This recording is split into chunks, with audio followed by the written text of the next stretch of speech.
So আমরা করে ফেললাম বারবিকিউ পার্টি। আর বারবিকিউ পার্টির জন্য আমাদের যে বারবিকিউ ড্রাম ছিল সেটা আসলে কীভাবে আমরা বানিয়েছি, এবং এটা কিন্তু একটি ওয়েস্টেজ ড্রাম। এই ড্রাম থেকেই কিন্তু আমাদের বারবিকিউ ট্রেটা বানানো, এবং এটা কীভাবে বানালাম সেটাই আজকে আপনাদের ভিডিওটিতে দেখাবো। তাই টিক্স ফলো করার জন্য অবশ্যই ভিডিওটি দেখবেন।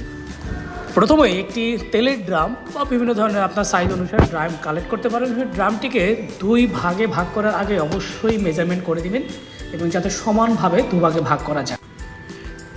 এরপর ইলেকট্রিক গ্রাইন্ডার দিয়ে আপনি সেই ড্রামটিকে দুভাগে কেটে আপনি প্রয়োজনীয় মেজারমেন্টটা নিয়ে বিভিন্ন একটা ফ্রেম বানাতে পারেন, এবং এই ফ্রেমের উপর ভর করে কিন্তু পরবর্তীতে আপনার বারবিকিউ ট্রেটি রেডি হবে। এবং ফ্রেমটা যথেষ্ট শক্তিশালী হওয়া উচিত, কারণ এই ড্রামটির ওজনও কিন্তু মোটামুটি অনেক ভালো।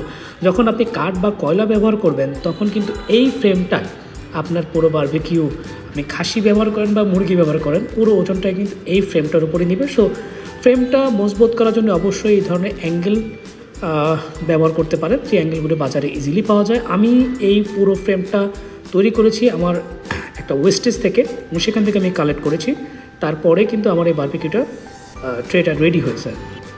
ড্রামটি তৈরি হওয়ার পরে অবশ্যই সাবান, শ্যাম্পু বা যে প্রয়োজনীয় পরিষ্কারক জিনিসপত্র দিয়ে অবশ্যই ড্রামটি ভালো করে পরিষ্কার করবে, এবং ট্রেটাও আপনি ভালো করে পরিষ্কার করে নেবেন। এরপরে কাঠ কয়লা আপনার প্রয়োজনীয় যে ধরনের সরঞ্জামাদি আছে তা দিয়ে আগুন ধরি, এবং আপনি আপনার মতো করে হাওয়া বাতাস যেভাবেই পারেন, সেটা ফ্যান ব্যবহার করতে পারেন, হাত পাখা ব্যবহার করতে পারেন, অথবা ইলেকট্রিক বিভিন্ন ধরনের ব্লোয়ার পাওয়া যায়, সেটা ব্যবহার করেও আপনার বারবিকিউ সম্পন্ন করতে পারবেন।